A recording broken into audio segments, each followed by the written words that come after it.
നമസ്കാരം. എൻ്റെ പേര് ഡോക്ടർ ശ്രീകാന്ത്. ഞാൻ നിങ്ങൾക്ക് ഇന്നൊരു കഥ പറഞ്ഞു തരാൻ പോവാ. കഥ എന്ന് പറയുമ്പോൾ ഒരു സൈക്കോളജിക്കൽ സസ്പെൻസ് ത്രില്ലർ. നമ്മൾ സിനിമകളിലൊക്കെ കണ്ടിട്ടില്ലേ, ആദ്യം ഒരു ഡിസ്ക്ലൈമർ വരും. ഈ കഥയും കഥാപാത്രങ്ങളും തികച്ചും യാദർച്ഛികം മാത്രമാണ് എന്നൊക്കെ പറഞ്ഞിട്ട്. എന്നാൽ ഇവിടെ ഒരു പ്രത്യേക ഡിസ്ക്ലെയിമർ നൽകാം. Based on A true story. കഥ ഗോപികൃഷ്ണൻ എന്ന ഒരു യുവാവിനെ സംബന്ധിച്ചാണ്. തൻ്റെ 40ാമത്തെ വയസ്സ് കാലഘട്ടം നടന്നുകൊണ്ടിരിക്കുന്നു. ഗോപികൃഷ്ണന് സമൂഹത്തിൽ അത്യാവശ്യം നല്ല പേരും സ്ഥാനമാനങ്ങളും ഒക്കെ ഉണ്ട്. ഗോപികൃഷ്ണന്റെ വീട്ടുകാരെ കുറിച്ച് പറയുകയാണെങ്കിൽ ഭാര്യ, 2 മക്കൾ, അമ്മ, അമ്മുമ്മ, സഹോദരി, അളിയൻ, അവരുടെ മക്കൾ, അങ്ങനെ നീളുന്നു ബന്ധുമിത്രാദികൾ. അങ്ങനെ നല്ലൊരു കൂട്ടുകുടുംബവും വളരെ സന്തോഷകരമായ ജീവിതവും നയിച്ചു വരുന്ന ഗോപികൃഷ്ണൻ നന്നേ ചെറുപ്പത്തിൽ തന്നെ കുടുംബത്തിന്റെ ഭാരം ഏറ്റെടുക്കേണ്ടി വന്നിട്ടുണ്ട്. ഗോപികൃഷ്ണൻ നല്ല അധ്വാനശീലമുള്ള ഒരു വ്യക്തി. ഗോപികൃഷ്ണന്റെ തൊഴിൽ മേഖലയെ കുറിച്ച് പറയുമ്പോഴാണ് നമുക്ക് കൂടുതൽ കൗതുകവും പ്രത്യേകതകളുമുള്ളത്. ഗോപികൃഷ്ണൻ ഒരാളെ കാണുമ്പോൾ തന്നെ അയാളുടെ പ്രശ്നങ്ങളും അതിനുള്ള പരിഹാരങ്ങളും നിർദ്ദേശിക്കാൻ കഴിവുള്ള ഒരു വ്യക്തിയാണ്. ഒരു പ്രത്യേക സൈക്കിക് എനർജിയൊക്കെയുള്ള അല്ലെ പവറുള്ള ഒരാളാണ്. നമ്മളതിനെ സിദ്ധനെന്നോ സിദ്ധിയെന്നോ ഒക്കെ വിളിക്കാം. ഇദ്ദേഹം നല്ല തികഞ്ഞ ഒരു ഭഗവതി ഉപാസകൻ കൂടിയാണ്. ഏതിനും അയാൾക്ക് ഒരു പ്രത്യേക കഴിവുകൾ, അയാളുടെ പ്രവർത്തനങ്ങൾക്കൊക്കെ ഒരു പ്രത്യേകത ഉണ്ട്. എന്തായാലും ഇദ്ദേഹത്തിന്റെ ഈ ഒരു പ്രത്യേകതകൾ കാരണം തന്നെ വളരെയേറെ ആൾക്കാർ ഇഷ്ടപ്പെടുകയും ഇദ്ദേഹത്തിന്റെ സേവനത്തിനായി നന്നേ വെളുപ്പിനെ തന്നെ അദ്ദേഹത്തിന്റെ വീട്ടുമുറ്റത്ത് വന്നു ചേരും. കാത്തിരുന്ന് ഇദ്ദേഹത്തിന്റെ ഈ സേവനം നേടിയെടുക്കാൻ വേണ്ടി ആൾക്കാർ ശ്രമിക്കുകയും ചെയ്യും. സാമ്പത്തികമായിട്ട് വലിയ നിലയിലൊന്നുമല്ല, എന്നാൽ നല്ല ബുദ്ധിമുട്ടുകളൊക്കെ അറിഞ്ഞു വന്നതുകൊണ്ട് തന്നെ പണത്തിനെ നല്ല രീതിയിൽ കൈകാര്യം ചെയ്യാനും വേണ്ട വിധത്തിൽ ക്രമീകരിച്ച് ജീവിതത്തിനെ ഘട്ടം ഘട്ടമായി ഉയർത്തിക്കൊണ്ടുവരാനും ഗോപികൃഷ്ണന് കഴിഞ്ഞിരുന്നു. ഒപ്പം കുടുംബവും എല്ലാം വളരെ സന്തോഷമായിട്ട് ജീവിക്കുന്ന ഒരു കാലഘട്ടം. പെട്ടെന്ന് അയാൾക്കുണ്ടാകുന്ന ചില ബുദ്ധിമുട്ടുകൾ, തന്റെ മുന്നിൽ വരുന്നവരുടെ പ്രശ്നങ്ങളെല്ലാം നിസ്സാരമായിട്ട് പരിഹരിക്കാൻ കഴിയുന്ന ഗോപികൃഷ്ണന് തന്റെ പ്രശ്നം എന്താണെന്ന്, എന്തുകൊണ്ടാണെന്നും അത് എങ്ങനെ പരിഹരിക്കണമെന്നും കണ്ടെത്താൻ കഴിയാതെ പോകുന്നു. ഇവിടെയാണ് കഥയുടെ ഒരു നൂല് കിടക്കുന്നത്. അപ്പൊ ഇങ്ങനെ ഒരു സാഹചര്യത്തിൽ നമുക്ക് ഗോപികൃഷ്ണന്റെ അടുത്ത സുഹൃത്തായ മറ്റൊരു കഥാപാത്രത്തിനെ നമുക്ക് കൊണ്ടുവരേണ്ടതായിട്ടുണ്ട്. അദ്ദേഹത്തിന്റെ പേരാണ് പ്രസാദ്. നാരായണ പ്രസാദ് എന്നറിയപ്പെടും. സൈക്കോളജിസ്റ്റാണ്. സർവോപരി ഈ ഗോപികൃഷ്ണനുമായിട്ട് വളരെ നല്ല ഒരു ആത്മബന്ധമാണ്. ഗോപികൃഷ്ണനോടൊപ്പം നമ്മുടെ പ്രസാദ് വളരെ വേദികളിൽ, ഒത്തിരി പരിഹാര വേദികളിൽ പങ്കെടുത്തിട്ടുണ്ട്. ഈ ഗോപികൃഷ്ണന്റെ മറ്റൊരു പ്രത്യേകത എന്ന് പറയുന്നത് അയാളുടെ മുന്നിൽ വരുന്ന വ്യക്തികളുടെ പ്രശ്നങ്ങൾ കണ്ടെത്തുക മാത്രമല്ല, അതിന് ഒരു പൂജാവിധാനത്തിലൊക്കെയുള്ള പരിഹാരവും നടത്തി കൊടുക്കുന്നുണ്ട്. അതിലൊക്കെ ഗംഭീര റിസൾട്ട്. അതുകൊണ്ട് തന്നെയാണ് അയാളെ ഇത്രമാത്രം ജനങ്ങൾ ഇഷ്ടപ്പെടുന്നത്. അദ്ദേഹത്തിന് വളരെയേറെ ക്ഷേത്രങ്ങളും ക്ഷേത്ര ഭാരവാഹികളുമായിട്ടൊക്കെ നല്ല അടുത്ത ബന്ധവുമുണ്ട്. നല്ല പേരും പ്രശസ്തിയും ഒക്കെ ആർജിച്ചിരിക്കുന്ന സമയം. നമ്മുടെ പ്രസാദിന് കുറച്ച് ഗവേഷണത്തിന്റെ അസ്ഥിതയുണ്ട്. മൂപ്പര് ഈ പൂജയും ഒപ്പം തന്നെ മനുഷ്യന്റെ മനസ്സും ഇതൊക്കെ എങ്ങനെയാണ് സ്വാധീനിക്കുന്നതൊക്കെ ഒന്ന് അന്വേഷിച്ച് നടക്കുന്ന ഒരിത്തിരി കിറുക്ക് സ്വഭാവം. എന്തായാലും ഗോപികൃഷ്ണനുമായിട്ട് നല്ല ചങ്ങാത്തം തന്നെ. പല വേദികളിലും പല പൂജാകാര്യങ്ങളിലും ഒക്കെ ഇവരൊരുമിച്ച് പോയി പങ്കെടുത്തു വന്നിരുന്നു. ഗോപികൃഷ്ണന്റെ പ്രശ്നത്തിന് കൃത്യമായ കാരണങ്ങൾ ഊഹിക്കുവാൻ പ്രസാദിന് കഴിഞ്ഞിരുന്നു എന്നുള്ളതാണ്. എന്നാൽ അത് ചർച്ച ചെയ്യാനോ ഒന്നും പ്രസാദ് മെനക്കെട്ടിരുന്നില്ല. ദിനംപ്രതി ഗോപികൃഷ്ണന്റെ ഈ ഒരു ബുദ്ധിമുട്ട് ശക്തമായിക്കൊണ്ടേയിരുന്നു. അങ്ങനെ എല്ലാവിധത്തിലും മാനസികമായ സംഘർഷം അയാൾ അനുഭവിക്കുകയാണ്. അയാളുടെ ഈ ഒരു പ്രശ്നത്തിന്റെ കാരണം കണ്ടെത്താൻ അയാളെ കൊണ്ട് കഴിയുന്നേയില്ല. ഇവിടെ മൂന്നാമത് മറ്റൊരു കഥാപാത്രത്തിനെയും കൂടി നമുക്ക് കൊണ്ടുവരേണ്ടതായിട്ടുണ്ട്. അയാളുടെ പേരാണ് പാച്ചു. പേര് പോലെ തന്നെയാണ്, വളരെ രസികനാണ്. ഗോപികൃഷ്ണന്റെ അടുത്ത ഒരു ബന്ധുവാണ്, ഒപ്പം തന്നെ സുഹൃത്തുമാണ്. ഗോപികൃഷ്ണനോടൊപ്പം പരിഹാരങ്ങൾക്കും മറ്റ് കാര്യങ്ങൾക്കും ഒക്കെ പോകാൻ എപ്പോഴും ഒരു കൂടെ ഉണ്ടാവും. സന്തത സഹചാരി എന്ന് വേണമെങ്കിൽ വിളിക്കാം. മറ്റൊരു സുഹൃത്തും കൂടി ഉണ്ട്, പക്ഷെ അദ്ദേഹത്തിനെ നമുക്ക് ഇവിടെ ഫ്രെയിമിൽ കൊണ്ടുവരണ്ട, ആവശ്യമുള്ളപ്പോൾ എത്തിക്കാം. എന്തായാലും ഗോപികൃഷ്ണന്റെ പ്രശ്നങ്ങൾ എല്ലാം തന്നെ മനസ്സിലാക്കാനും അറിയാനും ചർച്ച ചെയ്യാനും ഈ പ്രസാദും പാച്ചുവും കൂടെ ഉണ്ടായിരുന്നു. പാച്ചുവിനെ പ്രത്യേകം പറയേണ്ടതായിട്ടുണ്ട് കേട്ടോ. കാരണം ഒറ്റയാനാണ് അയാള്. എവിടെയും എങ്ങനെയും ജീവിക്കും. എല്ലാ കാര്യങ്ങളെയും, എത്ര വലിയ പ്രതിസന്ധികളെയും വളരെ നിസാരമായി നോക്കിക്കണ്ട് ചിരിച്ച് കളിച്ച് നിൽക്കും. ഈ ഗോപികൃഷ്ണന്റെ പ്രശ്നമൊക്കെ അയാൾ പറയുമ്പോൾ എത്ര മാനസിക സമ്മർദ്ദത്തിലാണെങ്കിൽ പോലും ഗോപികൃഷ്ണന് പോലും ചിരി വന്നു പോകും. ഉള്ളിൽ പൊട്ടിത്തെറിക്കുന്ന വേദനയോടുകൂടി തന്റെ മുന്നിലിരിക്കുന്ന പാച്ചുവിന്റെ വാക്കുകൾ കേട്ട് ചിരിക്കാൻ കഴിയുന്നുണ്ട്. പക്ഷേ മനസ്സ് തുറന്ന് ചിരിക്കാൻ കഴിയുന്നില്ല ഗോപികൃഷ്ണന്. എന്തായാലും ഇതിന്റെ ഒരു വിരാമം ഇടാൻ വേണ്ടിയിട്ട് ഗോപികൃഷ്ണന്റെ അപേക്ഷ പ്രകാരം നമ്മുടെ പ്രസാദ് ഒന്ന് അയാളെ ഹിപ്നോട്ടൈസ് ചെയ്യാൻ തീരുമാനിച്ചു. സൈക്കോളജിയും കാര്യങ്ങളും മനസ്സിന്റെ പ്രത്യേകതകളും ഒക്കെ മനസ്സിലാക്കിയിരിക്കുന്ന പ്രസാദിന് അത് നിസ്സാരമാണെന്ന് തോന്നിയിരുന്നു. പക്ഷേ ഇയാളുടെ പ്രശ്നത്തിന് മുഖ്യമായ കാരണം മറ്റെന്തോ ആണ്. അത് ഏത് വഴിക്ക് പോകണമെന്നത് കൂടി പ്രസാദിന് അറിയാമായിരുന്നു. എന്തായാലും ഒരു അവസരത്തിൽ ഗോപികൃഷ്ണൻ പ്രസാദിന്റെ ഓഫീസിൽ എത്തിച്ചേരും. ഹിപ്നോട്ടൈസ് ചെയ്യാൻ ശ്രമിക്കുന്നു. അദ്ദേഹം ട്രാൻസിൽ പോകുന്നുണ്ട്. പക്ഷേ കൂടുതലായ വിവരങ്ങളൊന്നും കണ്ടെത്താനോ ഒന്നും സാധിച്ചില്ല. ദിനപ്രതി മുന്നോട്ട് പോകുന്തോറും ഗോപികൃഷ്ണന്റെ മാനസിക സംഘർഷവും പ്രതിസന്ധികളും വളരെ വലുതായിക്കൊണ്ടേയിരുന്നു. സമനില തെറ്റുന്ന അവസ്ഥകളിലേക്ക് എത്തപ്പെട്ടു. അയാളുടെ പ്രശ്നങ്ങൾ അയാളുടെ മറ്റു ബന്ധുമിത്രാദികളോടോ സുഹൃത്തുക്കളോടോ ഒന്നും ചർച്ച ചെയ്യാൻ പറ്റാത്തൊരവസ്ഥ. ഇങ്ങനെ കടന്നുപോയിക്കൊണ്ടിരിക്കുമ്പോൾ വീണ്ടും പ്രസാദിനോട് അപേക്ഷിച്ചു, നിങ്ങൾ എന്തെങ്കിലും എനിക്കൊന്ന് ചെയ്തതാ, ഇല്ലെങ്കിൽ ഞാൻ ഈ ജീവിതം ഇവിടെ വെച്ച് അവസാനിപ്പിക്കേണ്ടി വരും. അങ്ങനെ പ്രസാദ്, പാച്ചു, ഗോപികൃഷ്ണൻ ഇവര് 3 പേരുമുള്ള ഒരു സായാഹ്നം. ഏകദേശം ഒരു 7 മണി ഒക്കെ കഴിഞ്ഞു. ആഹാരമൊക്കെ കഴിച്ചിട്ട് ഗോപികൃഷ്ണനും പാച്ചുവും ഒപ്പം തന്നെ പ്രസാദും ഒരു മുറിയിൽ ഹിപ്നോസിസിന് തയ്യാറെടുക്കുകയാണ്. വെച്ച് താമസിപ്പിച്ചില്ല. ഗോപികൃഷ്ണന്റെ ഉള്ളറകളിലേക്ക്, മനസ്സിന്റെ അഗാധ തലത്തിലേക്ക്, ഉപബോധത്തിലേക്ക് ചൂഴ്ന്നിറങ്ങിക്കൊണ്ട് പ്രസാദിന്റെ ചോദ്യങ്ങളെത്തി. വളരെ ഗാഢമായ സുഖകരമായ വിശ്രമത്തിലേക്ക് എത്തിച്ചേർന്ന ഗോപികൃഷ്ണനോട് ചോദിക്കുകയാണ്, ഇപ്പോൾ നിങ്ങൾ അനുഭവിച്ചു കൊണ്ടിരിക്കുന്ന ഈ പ്രശ്നത്തിന് മുൻജന്മങ്ങളുമായി ബന്ധപ്പെട്ട ഏതെങ്കിലും ഒരു ജന്മമുണ്ടെങ്കിൽ ആ ജന്മത്തിലേക്ക് ഓർമ്മകളെ എത്തിക്കാനായി ഗോപികൃഷ്ണന്റെ ഉപബോധ മനസ്സിനോട് ആവശ്യപ്പെടുകയാണ് പ്രസാദ്. പ്രസാദിന്റെ ചോദ്യം, നിങ്ങളിപ്പോൾ എവിടെയാണ്? നിങ്ങൾ ആരെയൊക്കെ കാണുന്നു? നിങ്ങളുടെ പേരെന്താണ്? ഇതെല്ലാം സസൂക്ഷ്മം ശ്രദ്ധിച്ചുകൊണ്ട്, നോക്കി കണ്ടുകൊണ്ട് നമ്മുടെ പാച്ചു അടുത്തുണ്ട്.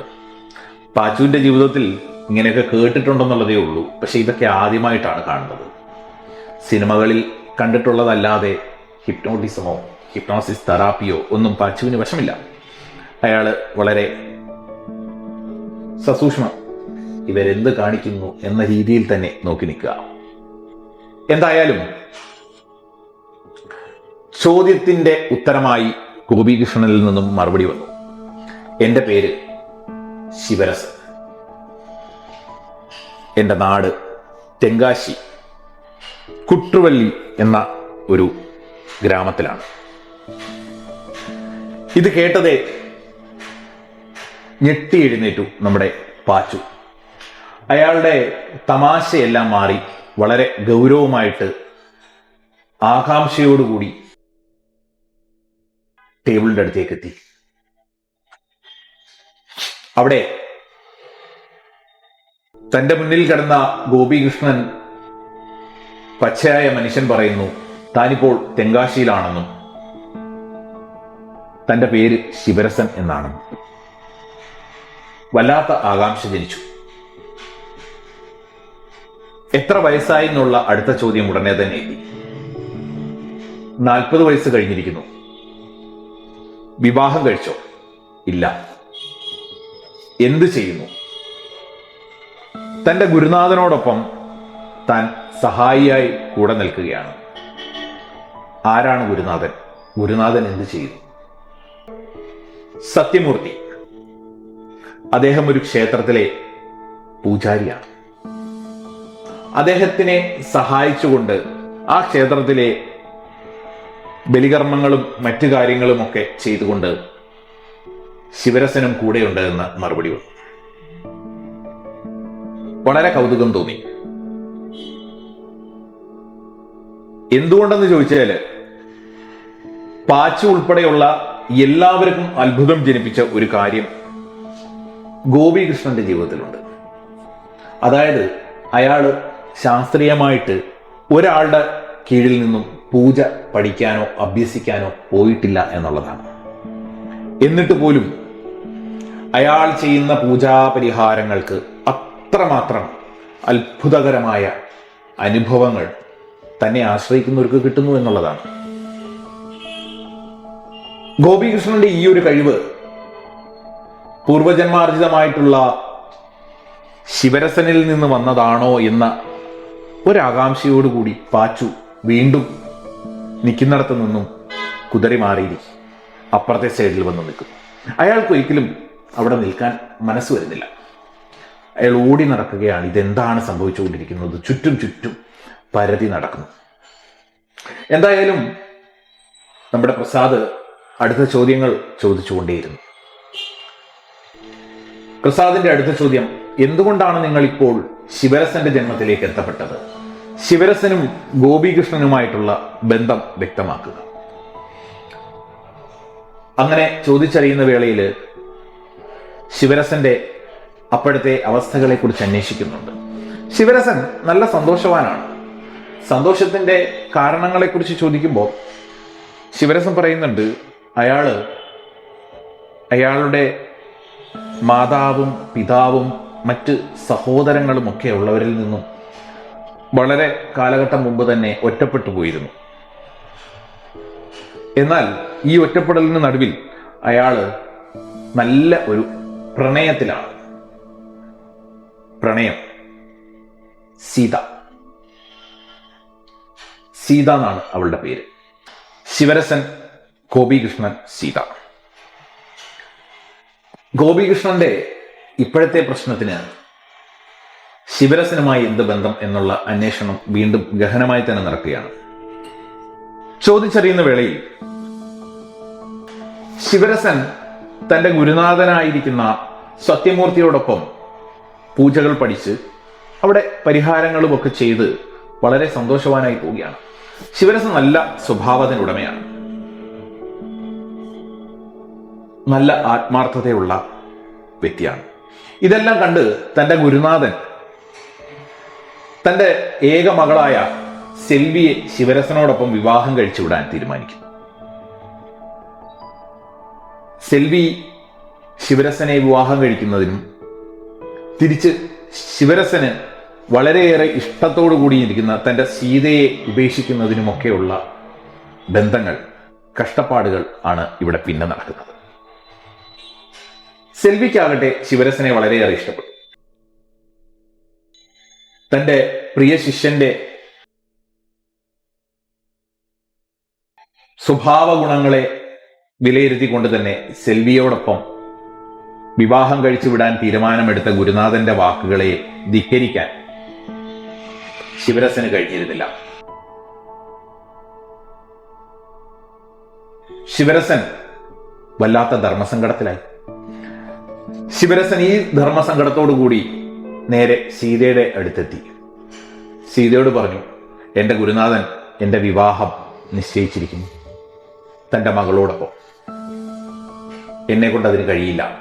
നിന്നെ മറന്നൊരു ജീവിതം എനിക്ക് പറ്റില്ല. സെൽവി ശിവരസനെ പൂർണ്ണമായും വരിക്കാൻ തയ്യാറായിരിക്കുകയാണ്. ഇതെല്ലാം കേട്ട് സീത മറുപടി പറഞ്ഞു, അതിനെന്തിനാ ശിവരസൻ സങ്കടപ്പെടുന്നത്?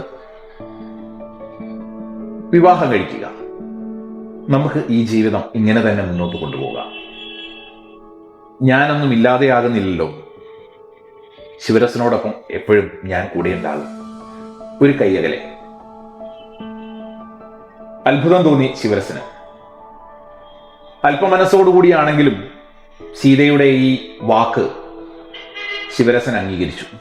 ഒപ്പം തന്റെ ഗുരുനാഥനെ ധിക്കരിക്കാൻ കഴിയില്ല എന്നുള്ള പൂർണ്ണ ബോധ്യവും കൂടിയാണ്.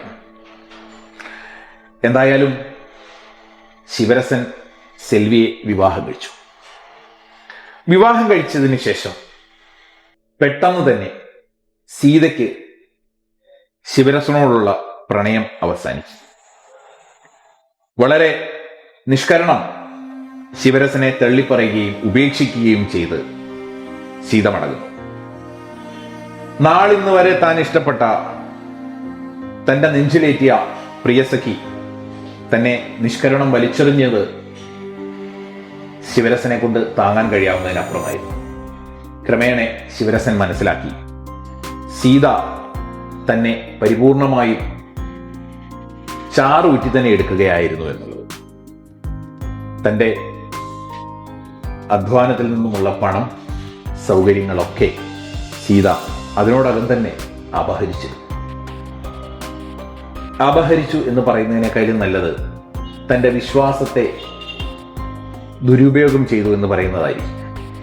എന്തായാലും സീത ശിവരസനെ നിഷ്കരണം ഉപേക്ഷിച്ചു കഴിഞ്ഞിരിക്കുന്നു. തന്റെ മാനസിക സമ്മർദ്ദത്തോടു കൂടി തന്നെ ഇരിക്കുന്ന ഭർത്താവിനെ കണ്ട സെൽവിക്ക് കാര്യങ്ങൾ മനസ്സിലായി. സെൽവി തീർത്തും പറഞ്ഞു, എനിക്ക് നിങ്ങളോടൊപ്പം ജീവിക്കാൻ കഴിയുകയില്ല.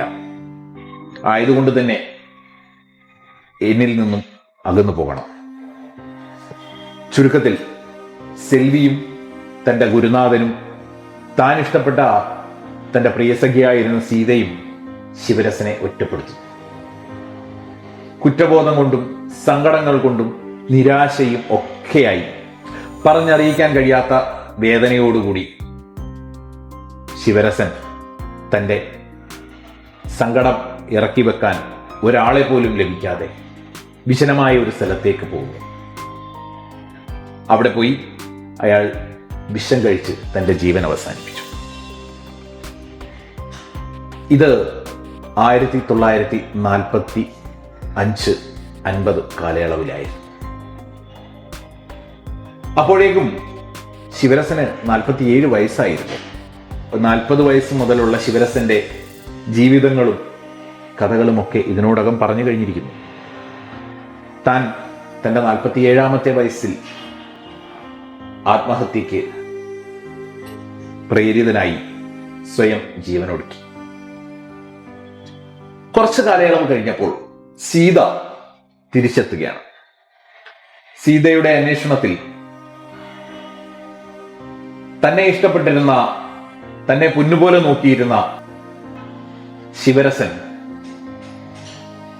തന്നെ ലഭിക്കാത്തതിന്റെ പേരിലും ഒറ്റപ്പെട്ടതിന്റെ പേരിലും ആത്മഹത്യ ചെയ്തു എന്നുള്ള വാർത്ത അറിയുന്നു. സീത തിരിച്ചു വരുന്നതിന് മറ്റൊരു കാരണം കൂടിയുണ്ട്. സീത ശിവരസനെ പറ്റിച്ചേച്ച് മറ്റൊരാളോടൊപ്പം ജീവിക്കാൻ ഇറങ്ങി തിരിച്ചു. സീതയ്ക്ക് ശിവരസന്റെ പണമായിരുന്നു വേണ്ടത്. എന്നാൽ സീതയ്ക്ക് ഈ ഒരു കഥയിലൂടെ വല്ലാത്ത കുറ്റബോധവും ദുഃഖവും പേറി മാനസിക സമ്മർദ്ദത്തിലായി. അങ്ങനെ സീതയൊരു തീരുമാനമെടുത്തു. തൻ്റെ ജീവിതവും ഇവിടെ അവസാനിപ്പിക്കാം. ശിവരസൻ മരണത്തെ പ്രാപിച്ചതുപോലെ തന്നെ സീതയും തൻ്റെ ജീവിതം അവസാനിപ്പിച്ചു. പൂർത്തീകരിക്കാൻ കഴിയാത്ത ആഗ്രഹവും ഇഷ്ടവും പാതി വഴിയിൽ ഉപേക്ഷിച്ച ശിവരസനും വഞ്ചിക്കാൻ തയ്യാറായ സീതയും രണ്ടും പ്രണയത്തിൽ തന്നെയാണ്. രണ്ട് ദുഃഖവും വ്യത്യസ്തമല്ല, മറിച്ച് അനുഭവം വ്യത്യസ്തമാണ്. ശിവരസൻ പ്രണയം പൂർത്തീകരിക്കാതെ മരണപ്പെട്ടു. സീത പ്രണയം തിരിച്ചു നൽകാൻ കഴിയാത്തതിൻ്റെ പേരിൽ കുറ്റബോധത്തോടു കൂടി മരണപ്പെട്ടു. ശിവരസന്റെ അധ്യായം ഇവിടെ പൂർത്തിയാകും. നമുക്ക് അടുത്ത എപ്പിസോഡിൽ ഗോപികൃഷ്ണനിലേക്ക് തിരിച്ചു വരാം. അപ്പം അതുവരെ എല്ലാവർക്കും നന്ദി, നമസ്കാരം.